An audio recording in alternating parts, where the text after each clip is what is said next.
You never know how much time you have. For me, that stopped being an idea and became reality on August 22nd, 2021. The doctors put me on a ventilator and told my wife to call hospice so she could prepare for the day they planned to pull the plug. 6 weeks later, I woke up to an entirely different reality. I could not walk, I could not talk, I could not even lift my own arm. And I woke up realizing something else. I had not made the right preparations for my family. The plans I thought were pretty good fell through when it mattered most. That is why Fiduciary Alchemy welcomes voices that would have warned me about the holes in my plans. My hope is that you live a long and prosperous life, but I also hope you make better plans than I did. So tune in, take notes, and stay with us through the end when Bluesman Grindle and the Compliance Choir bring a word of caution.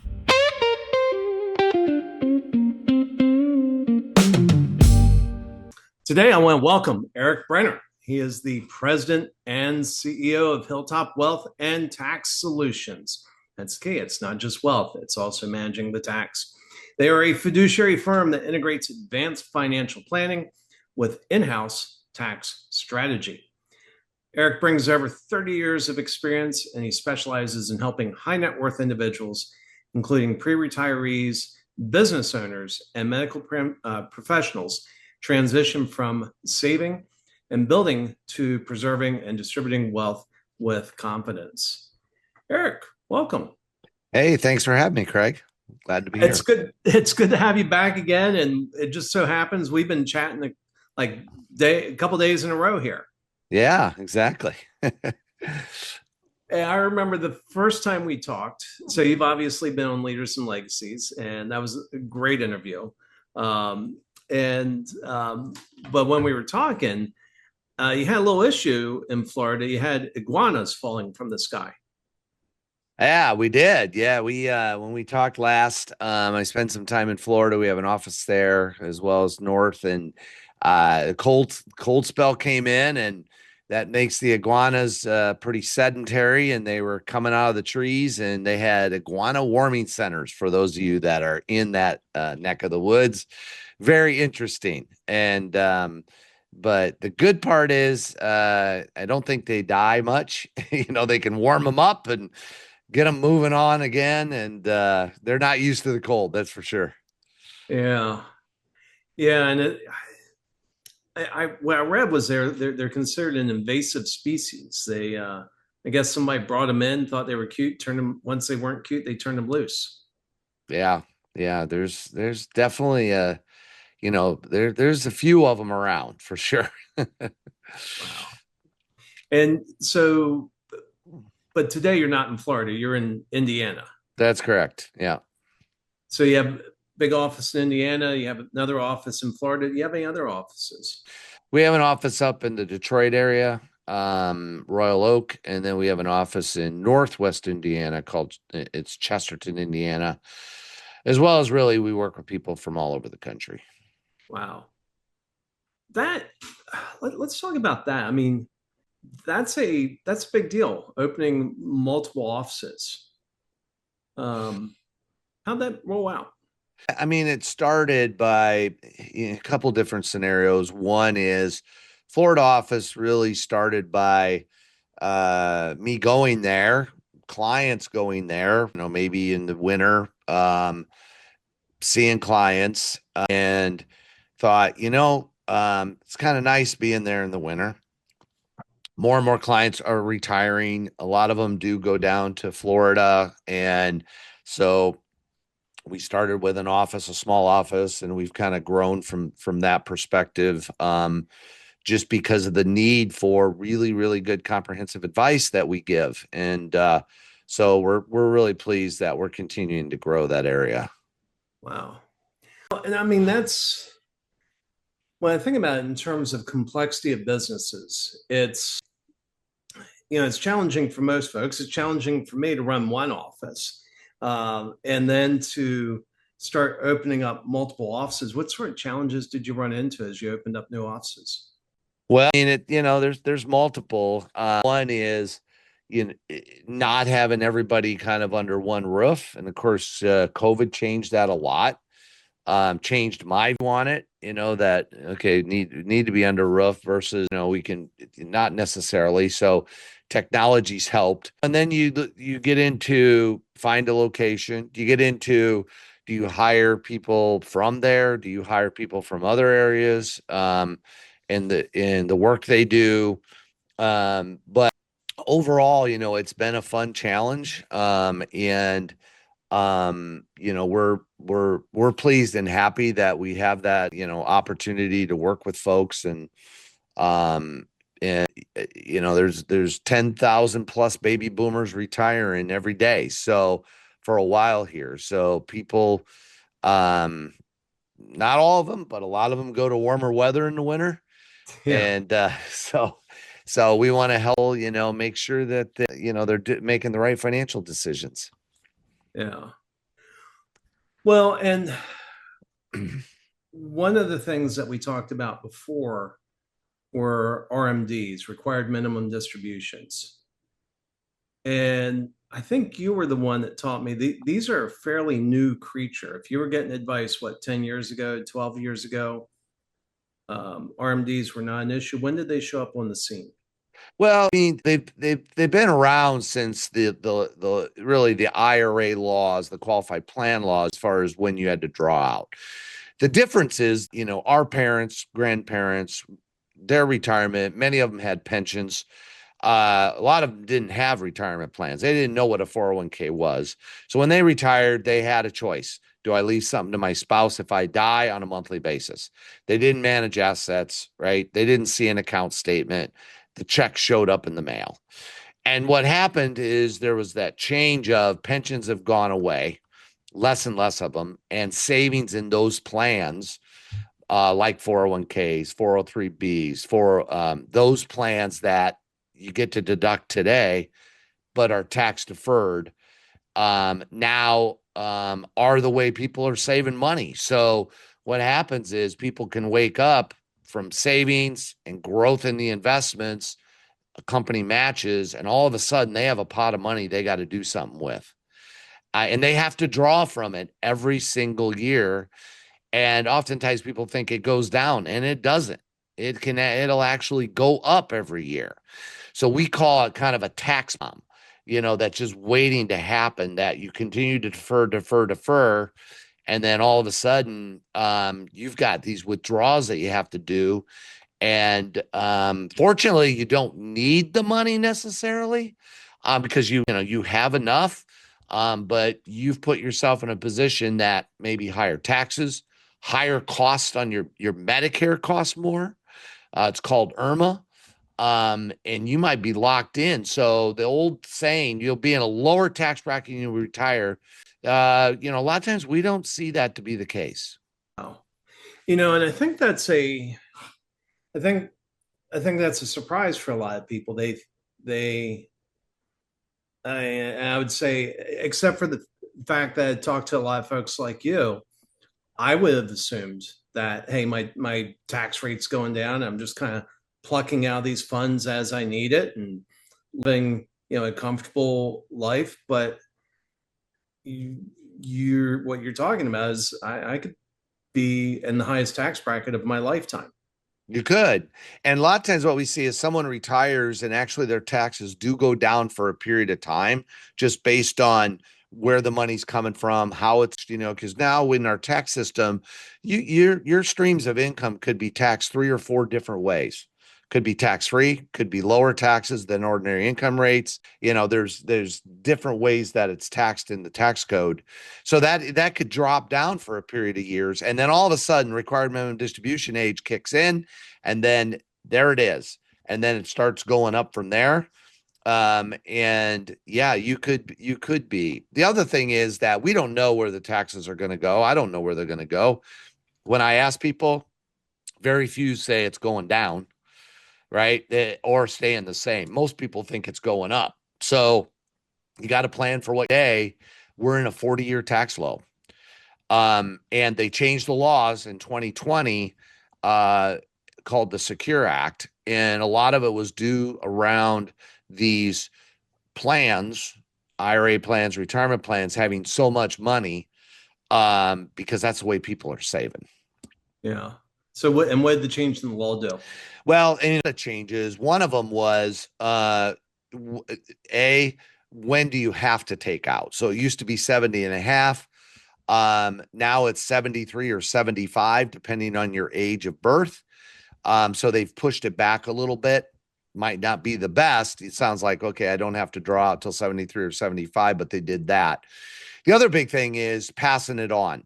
So in prior to the law, if I passed a retirement plan onto my beneficiary, let's say my kid, they actually wouldn't have to take it out all in 1 year. In fact, they could have taken it out as a pension over lifetime, taken out an amount every year as long as they live. They pass away, they could pass it on to their next generation. So it was multi-generational creation. That law changed. For most people now, when they receive an inherited IRA, they have to take it out in 10 years. By the end of the 10th year, it's got to all be distributed, every bit of it. And the reason why they did that is because they never intended for these to go on, right, in perpetuity when they set the law up, because they didn't think they were going to be that large. Yeah. And so that passing, and the other piece is IRA money, 401k, and so forth. Yes, there probably is some company match there, but that's people's hard-earned money. You know, the pension was hard-earned, but you never really saw a statement. You know, you knew the company would owe you a certain amount when you retired, whereas there's now a balance. So if somebody has a huge tax loss, you know, 1/3, 35, 40% or more can go to the government on hard-earned money that you worked for and earned and saved and grew. Yeah. I mean, it almost has a feeling like they were sitting there looking at the budget, trying to figure out how to spend more money. And they said, oh, hey, there's this big chunk of money out there. Let's find a way to tax that. Absolutely. There's more than $40 trillion in deferred retirement plans, yet to be taxed. So Capitol Hill is not caring about 25 years from now. They want to balance today. Right. And that's why they encourage Roth conversions, because you take the money out of an IRA and convert it to a Roth. You pay the tax in the year you do that they get their tax money. So that 40 trillion is going to be 100 trillion, because it's the way people are saving money. Also, depending on what the research you do, that's about 1/3 of the wealth in our country. So people, that's where their wealth is. So we often see somebody that's worked all the years for company, or a husband, wife's worked, 80 to 90% of their wealth, investable wealth, can be in those accounts that have yet to be taxed. So I say that joint account with the IRS. That's what it is. And when you add in other income streams, Social Security is much higher for people. It's not grandma's Social Security anymore. Craig, I was just meeting with a client recently. Their Social Security combined is $109,000 a year. Wow. So it's not $800 a month anymore. Yeah. So you add all those in, and it becomes a number going, oh my gosh, this is a good problem, but if I'm not careful, a lot of it's going to go to tax. Now, and I heard that, and I don't have the details, but I heard that when you're at a certain income level, perhaps via RMDs, your Social Security gets taxed more aggressively. So the way it works is, that's correct. So depending on your, it's called provisional income. So nothing's straightforward, right, with IRS laws. But we come up with this calculation of what is the provisional income. Once a provisional income gets over a $44,000, then 85% of the Social Security benefit is taxed. It's not an 85% tax, but 85% of the benefits taxed. And that 44 is not very high. So a lot of people, they're paying taxes on 85% of their Social Security. Now, the good part is they still have a tax-free benefit. Okay. So this example I used of the clients that have 109,000 a year in Social Security, 15% of that benefit is tax-free. Right. So, they've got $1,200 a month or so, income tax-free, not paying a dime of tax on it. But for most people, you are paying tax on Social Security some, and there is a cap on, as a percentage of your Social Security and how much is taxed. Interesting. So when we talked before, you didn't set out to do tax strategy. It was something you kind of eventually relented to or decided to do. How'd that go about? Yeah, so we didn't set out to do it. But what we did is we saw this about a decade ago, where it was continuing, people are saving in these strategies, and we're doing planning and so forth, and, helping people make decisions on their assets and making sure that they're going to have enough money. And these required distributions just continued to, if we did a projection, it just looked larger and larger. And so, I would work with CPAs and try to, let's go to your CPA and, do some planning, just live with it. And I had a client situation where they were going to have rather large projected required minimum distributions. So I sent the information to their CPA, and I said, I think we should need to do a strategy prior to when they need to take. And the CPA is like, no, it doesn't make sense. And I asked them and I said, know what their projected required distributions are going to be? And they said, no. And I told them how much they had in qualified money that was going to be within the calculation. And they just were taken back like, oh, I see now why you're talking about that. And I decided right then and there that we needed to bring this in-house, that people just were not getting the good advice. And so, we started the tax business, not really to do taxes, but to integrate the planning piece. So when I talk about tax planning, I talk about tax deferral and tax planning, and then I talk about tax mitigation. Craig, that's a whole nother show. But tax mitigation is, not paying tax on it and not kicking the can down the road. There's a lot of strategies that a lot of people, quite frankly, haven't heard of that you can help mitigate your tax nut, and really swing your tax bracket. The ultra wealthy are doing it. So those that have the resources and have the people on their team that are smart and know the tax codes, they're doing that. They're mitigating tax. So that's how we integrated it. It's like, we need this comprehensive. And it's been a huge positive because clients say, look, you're doing all this anyway. Can't you do this? And let's integrate this. So the client I was just sharing with you, quite frankly, investments are important, but it's not a priority. They got enough money. We're dealing with RMDs because their Social Security starts at 109,000 plus other income. So that is their priority. So if I hadn't integrated the tax work and talk about that in an educated, experienced way and helping guide them along their financial journey. Yeah. And the thing that gets me, one of the things I realized years ago was I was the one that was coming to my CPA with questions about tax strategies. He wasn't coming to me saying, Craig, we need to implement these. And there's like a bunch of nuances. I just somewhat recently learned about the whole idea of making sure that you declare a home office, so that when, if I drive to another location, that's traveling between offices as opposed to traveling to work, which is a deductible expense. If I got that right. You're the expert. I'm not the expert. So, yeah, and I'm not a CPA, but yes, the home office is an example. So planning wise, so there's preparation and then there's planning, right? And so what's happened is with the tax codes as well, to look beyond the obvious, that takes work and time, and so oftentimes there's just so much going on in the tax business, certainly during tax time, right? There's no time to do any planning.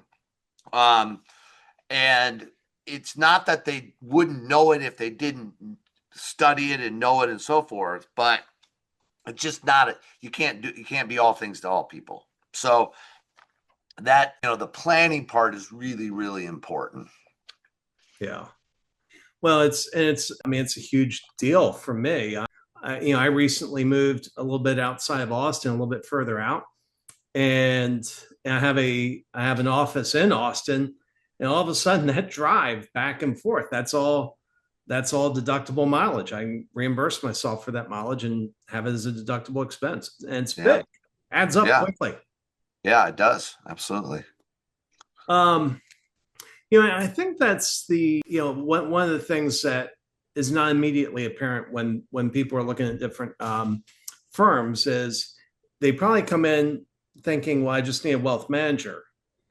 And when they show up at your place, they realize that they're getting that plus a tax strategist. They're getting a more comprehensive offering. Yeah, we really have, what we call a boutique, right? We're a specialist in this area of what we call coming down the financial mountain, right before retirement, and then coming down that and making the decisions, just because it's gotten way more complex. And so, we've done that and we've seen that, the tax being the offering there as well.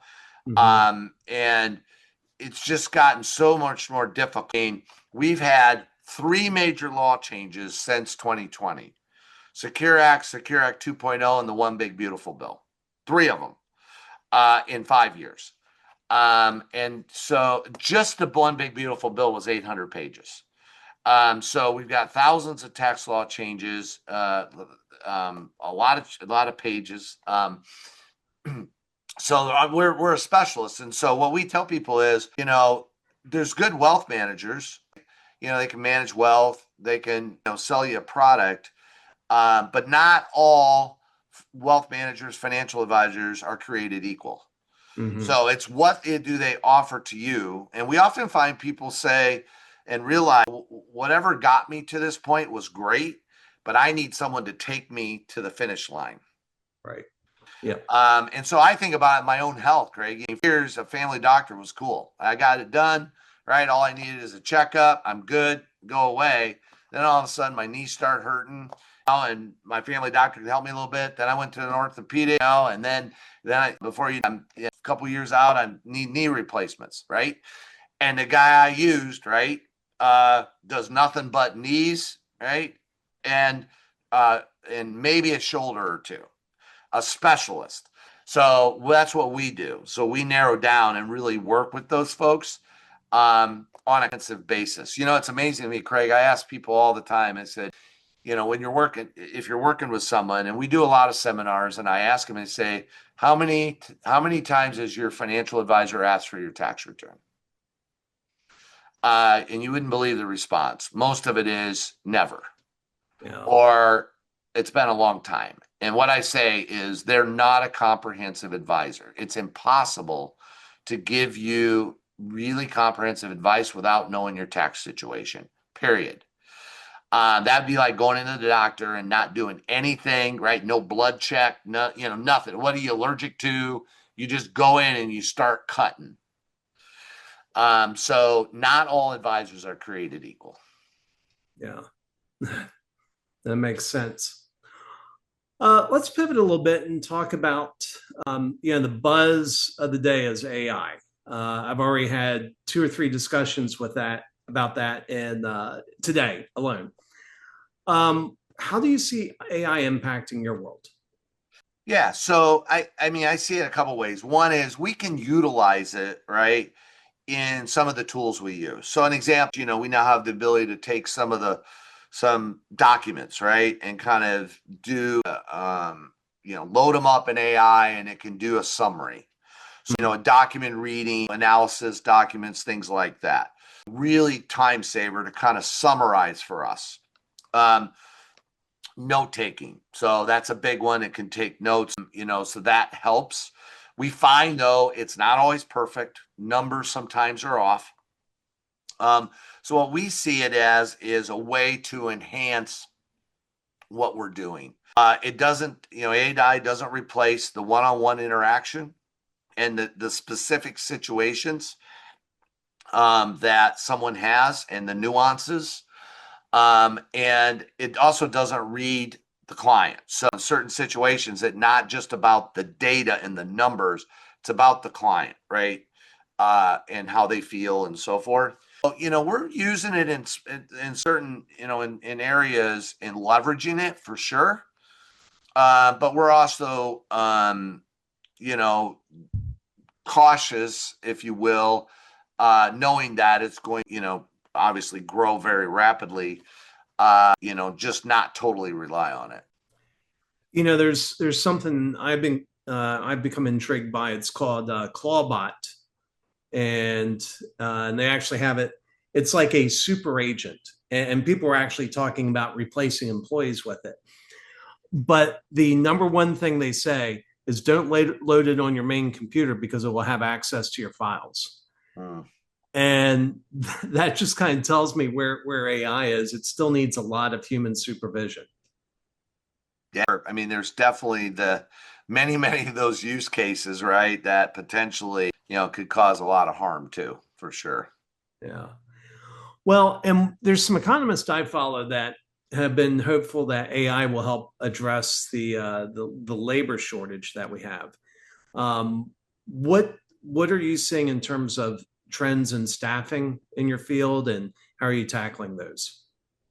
Yeah, no, I think what it'll do is, first off, if someone's not adaptive to it, right, depending on their field, they could get replaced. So they got to be adaptive to it. I think it's going to question, obviously, I've heard that a lot. I think people adapting, they need to adapt to it. Most folks, at least in what we do. Otherwise, right, they're going to get left behind. So they need to adapt to it in some fashion. I think the efficiency is going to help on the efficiency. So what I see is that, yeah, maybe you needed two people. Now maybe it's just one because of the efficiency of AI. And then it depends on what you're doing. So, document reading, things like that we talked about, right? Big there. Note taking. So note taking is a massive thing in our industry and many industries. From a scribble pad or having someone take notes, that's massive. I don't know if it's going to be the topsy-turvy, meaning it's going to fully turn everything on its heels. But it's amazing at what I've seen it do in our industry. Yet to really see it replace people because we are in a people business. And the situations, each of them are certainly different. But I think some of those tasks, it's definitely going to help people get more efficient. Yeah. So, and let's wrap up with this. How are you guys approaching growth, and especially like organic growth? That seems to always be a challenge for your industry. Yeah, we approach it in a couple ways. One is, we go out and educate folks. So we want to educate folks on their overall financial situation, all the way through from, we call it soup to nuts, just basic financial information, investments, insurance, tax, estate. If those people are in need of advice or that's how we meet people that way. So we want to continue to grow, and for a couple reasons. One is that we believe that it's the right thing because we're able to bring services and advice to clients. We're able to leverage that, right, with having growth. Staff support, those kinds of things. We talked about the tax service, we're able to leverage that. So we look at that way. Also digitally online, continue to get, some growth there. certainly people referring us, we continue to grow. So we want to grow strategically. We want to grow, but we want to grow strategically and the right people that we can help. That's awesome. Well, Erik, how can those right people reach you? Yeah, well, I'd love to give away a book. So I wrote a book called The Personal CFO Revolution. Talks about really thinking about your financial situation comprehensively, truly comprehensively, and your journey down the financial mountain. And so they can go to hilltopwealthtax.com. That's hilltopwealthtax.com. They can get a free copy, download a free copy of the book. I think it'll be a good read. You can read it in a couple hours, 2-3 hours, and hopefully some good insight for folks. That's awesome. Well, thank you. Thank you for sharing your insights on Fiduciary Alchemy. Hey, thanks for having me, Craig. Thank you for tuning in to Fiduciary Alchemy, the coolest financial podcast you're likely to find.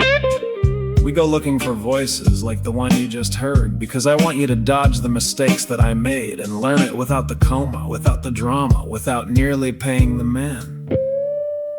I don't know why I lived when so many others died. That part's still a mystery. Now some folks ask, Craig, what is it you do? Well, I'm telling you now, that's no mystery at all. We solve hard marketing problems in crowded markets so good folks like our guests can rise above the noise, become visible, memorable, irresistible, and grow like never before. If organic growth is your problem, reach out, call me. Let's make a plan and bring your next steps into the light. But don't leave yet. Stick around a minute more and listen to Bluesman Grendel and the Compliance Choir deliver a word of caution just for you.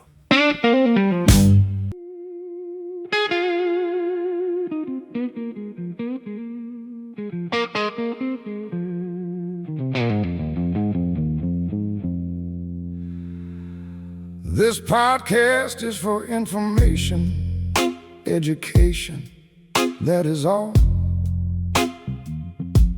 It is not financial, tax, or legal advice to guide your call.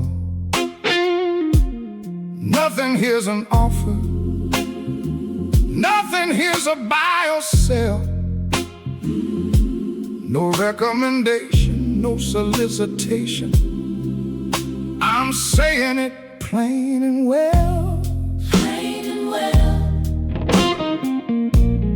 Plain and well.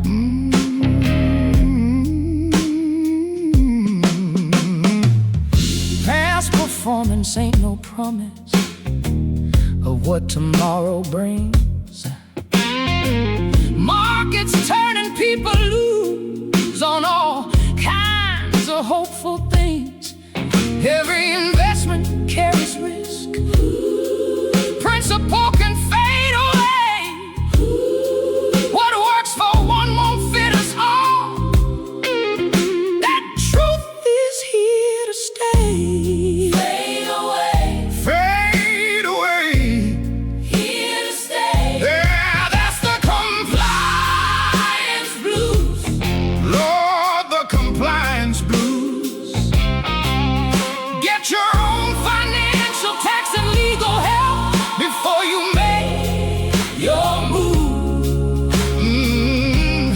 That's the compliance blues.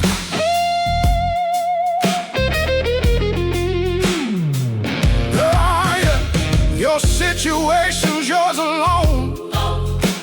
Your needs are not the same. Different facts and different goals can change the whole damn game. So talk to somebody qualified before you choose your road.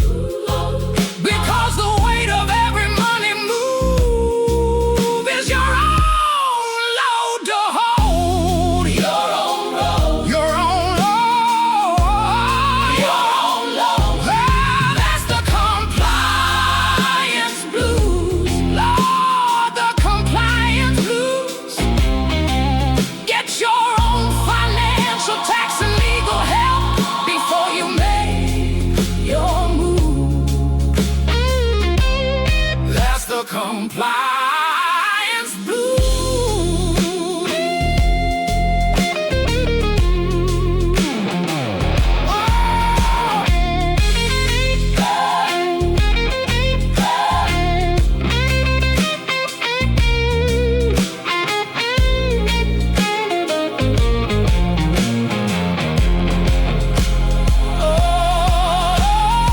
Informational only. Educational too. Get qualified financial, tax, and legal advice That is right for you.